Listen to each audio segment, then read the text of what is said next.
क्या आपने कभी सोचा है उन हिमालय की चोटियों के बारे में जहाँ का तापमान शून्य से भी नीचे और जहाँ पर ऑक्सीजन लेवल खत्म हो जाता है, वहाँ पर एक 7 फुट का जीव कैसे जिंदा रह सकता है। इसे कोई हिममानव कहता है तो कोई इसे यति कहता है। सदियों से ये सिर्फ एक कहानी थी, लेकिन कुछ अब ऐसे सबूत मिले हैं जिससे विज्ञानों की नींद ही उड़ गई है।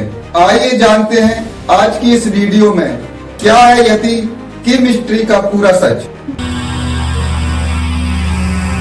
जब नेपाल में तैनात एक ब्रिटिश सोल्जर्स जिसका नाम था B.H.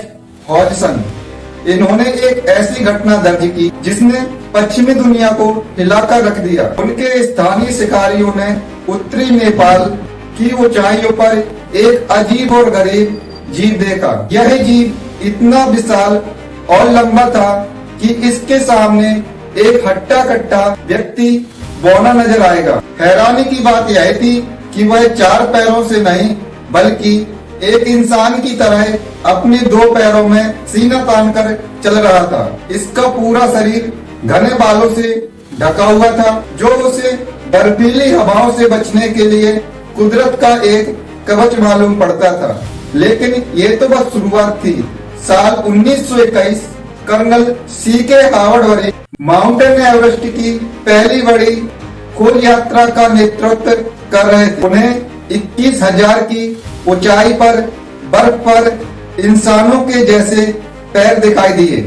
उनके साथ चल रहे स्थानीय गाइड ने अपनी भाषा में उसे मैं तो कानूनी कहा, लेकिन असली कहानी तब बदली जब एक ब्रिटिश पत्रकार हेनरी न्यूमैन ने इस शब्द का अनुवाद किया, जिन्होंने मितोए का अर्थ गंदा या फिर घृणित निकाला और यहीं से फिर जन्म हुआ उस डरावनी नाम का जिसे आज हम स्नोमैन के नाम से जानते हैं। इसे हिंदी में हिममानव भी कहा जाता है। बस फिर क्या था, हिमालय का ये रहस्य रातों रात एक सनसनीखेज बन गया। हॉलीवुड से लेकर बड़े बड़े वैज्ञानिक तक इस बर्फीले दानव की खोज में लग गए। यति की खोज में सबसे बड़ा मोड़ तब आया माउंट एवरेस्ट पर पहला कदम रखने वाले सर एडमंड हिलेरी खुद इस मिशन पर कूद पड़े।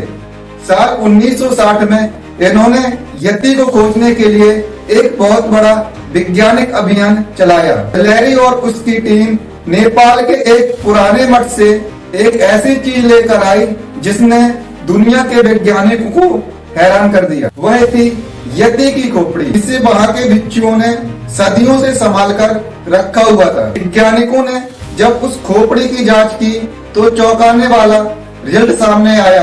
परीक्षण के बाद पता चला कि यह खोपड़ी वास्तव में एक पहाड़ी बकरी के खाल की बनी हुई थी। लेकिन कहानी यहीं खत्म नहीं हुई। हिलेरी की रिपोर्ट के बाद अब यति की मिस्ट्री एक ग्लोबल मुद्दा बन चुकी थी। हर कोई जानना चाहता था कि अगर यह खोपड़ी असली नहीं है तो हिलेरी ने बर्फ पर क्या देखा था। इसके बाद शुरू हुआ आधुनिक खोजों का ऐसा दौर जिसमें वैज्ञानिकों को भी उलझन में डाल दिया। वैज्ञानिकों ने दावा किया कि इसमें 90% नमूने वास्तविक में हिमालयन ब्राउन बियर या तिब्बती भालू के थे। लेकिन जरा रुकिए, यहीं से कहानी में एक नया मोड़ आता है। जांच में कुछ ऐसे भालू के नमूने मिले जो किसी भी आधुनिक भालू से मेल नहीं खाते थे। वे मेल खाते थे प्राचीन ध्रुवीय भालू की एक ऐसी प्रजाति से जो हजारों साल पहले विलुप्त हो चुकी। तो क्या फिर यति ये वही लुप्त जाति है जो आज भी हिमालय के सबसे दुर्गम कोनों में जिंदा है? इसलिए जब 2019 में भारतीय सेना ने मलाको बेस कैंप के पास फिर से वही 32 इंच के विशाल पांव के निशान देखे तो पूरी दुनिया फिर से ठहर गई। वैज्ञानिकों ने इसे भालू के पैरों के निशान कहकर इसे खारिज करने की कोशिश की, पर पर्वतारोहियों का एक ही सवाल था कि क्या कोई भालू इतनी लंबी दूरी बिल्कुल सीधी रेखा में एक पैर से चलकर तय कर सकता है? तो सच क्या है? क्या यति सिर्फ हमारी कल्पनाओं का एक हिस्सा है या प्रकृति का वो आखिरी रहस्य जिसे इंसानी कैमरों में कैद होना पसंद नहीं है? तो दोस्तों, ये थी यति की वो अनसुलझी कहानी जो सदियों पुरानी लोक कथाओं से शुरू होकर आज हमारे भारतीय सेना की फाइलों में दर्ज है। अब फैसला आपके हाथ में है कि आपको क्या लगता है कि क्या यति वाकई में आज भी हिमालय की दुर्गम चोटियों में आज भी जिंदा है, या सिर्फ हमारी कल्पनाओं का एक हिस्सा है। अपनी राय कमेंट में जरूर बताएं। ऐसे ही और वीडियो को देखने के लिए हमारे चैनल को